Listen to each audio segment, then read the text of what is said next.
Daniel नबी की कहानी। दारा को यह अच्छा लगा कि अपने राज्य के ऊपर 120 ऐसे अधिपति ठहराए जो पूरे राज्य में अधिकार रखें, और उनके ऊपर उसने 3 अध्यक्ष, जिनमें से दानियल एक था, इसलिए ठहराए कि वे उन अधिपतियों से लेखा लिया करें और इस रीति राजा की कुछ हानि ना होने पाए।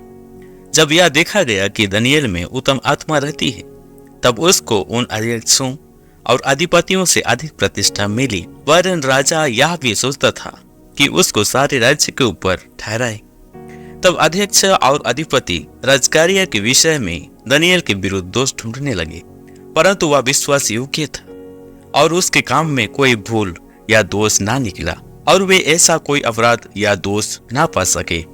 तब वे लोग कहने लगे, हम उस दानियल के परमेश्वर की व्यवस्था को छोड़ और किसी विषय में उसके विरुद्ध कोई दोष ना पा सकेंगे। तब वे अध्यक्ष और अधिपति राजा के पास उतावली से आए और उससे कहा, हे राजा दारा, तो युग युग जीवित रहे। राज्य के सारे अध्यक्षों ने और हकीमों, अधिपतियों, न्यायियों और गवर्नरों ने भी आपस में सहमति की है कि राजा ऐसी आज्ञा दे और ऐसी कड़ी आज्ञा निकाले कि 30 दिन तक जो कोई, हे राजा, तुझे छोड़ किसी और मनुष्य या देवता से विनती करे, वह सिंहों के मांद में डाल दिया जाए। इसलिए अब हे राजा, ऐसी आज्ञा दे और इस पत्र पर हस्ताक्षर कर, जिससे यह बात मादियों और फरीसियों की अटल व्यवस्था के अनुसार बदली ना जा सके। तब दारा राजा ने आज्ञा पत्र पर हस्ताक्षर कर दिया। जब दानियल को मालूम हुआ कि उस पत्र पर हस्ताक्षर किया गया है, तब वह अपने घर में गया, जिसकी उपरोटी कोठरी की खिड़कियों यरूशलेम की ओर खुली रहती थी, और अपनी रीति के अनुसार जैसा वह दिन में 3 बार अपने परमेश्वर के सामने घुटने टेक कर प्रार्थना और धन्यवाद करता था, वैसा ही तब भी करता रहा। तब उन पुरुषों ने उतावली से आकर दानियल को अपने परमेश्वर के सामने विनती करते और गिड़गिड़ाते हुए पाया। अतः वे राजा के पास जाकर उसकी राज आज्ञा के विषय में उससे कहने लगे, हे राजा, क्या तू ऐसे आज्ञा पत्र पर हस्ताक्षर नहीं किया कि 30 दिन तक जो कोई तुझे छोड़ किसी मनुष्य या देवता से विनती करेगा, वह सिंहों की मांद में डाल दिया जाएगा? राजा ने उत्तर दिया, हाँ, मादियों और फरीसियों की अटल व्यवस्था के अनुसार यह बात स्थिर है। तब उन्होंने राजा से कहा, यहूदी बंदियों में से जो दानियल है, उसने, हे राजा, ना तो तेरी ओर कुछ ध्यान दिया और ना तेरे हस्ताक्षर किए हुए आज्ञा पत्र की ओर वह दिन में 3 बार विनती किया करता है। यह बात सुनकर राजा बहुत उदास हुआ और दानियल को बचाने के उपाय सोचने लगा, और सूर्य के अस्त होने तक उसे बचाने का यत्न करता रहा। तब ये पुरुष राजा के पास उतावली से आकर कहने लगे, हे राजा, यह जान रख कि मादियों और फरीसियों में यह व्यवस्था है कि जो निषेधाज्ञा या आज्ञा राजा ठहराए वह नहीं बदल सकती। तब राजा ने आज्ञा दी और दानियल लाकर सिंहों की मांद में डाल दिया गया। उस समय राजा ने दानियल से कहा, तेरे परमेश्वर जिसकी तू नित्य उपासना करता है, वही तुझे बचाए।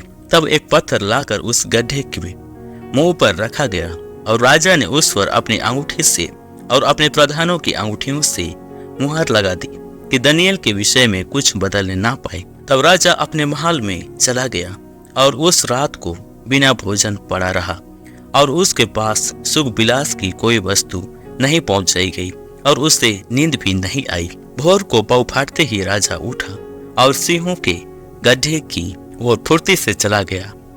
जब राजा गड्ढे के निकट आया, तब शोक भरी वाणी से चिल्लाने लगा और दानियल से कहा, हे दानियल, हे जीवित परमेश्वर के दास, क्या तेरा परमेश्वर जिसकी तू नित्य उपासना करता है तुझे सिंहों से बचा सका है?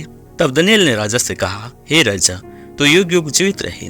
मेरे परमेश्वर ने अपना दूत भेजकर सिंहों के मुंह को ऐसा बांध कर रखा कि उन्होंने मेरी कुछ भी हानि नहीं की। इसका कारण यह है कि मैं उसके सामने निर्दोष पाया गया, और हे राजा, तेरे सम्मुख भी मैंने कोई भूल नहीं की। तब राजा ने बहुत आनंदित होकर दानियल को गड्ढे में से निकालने की आज्ञा दी।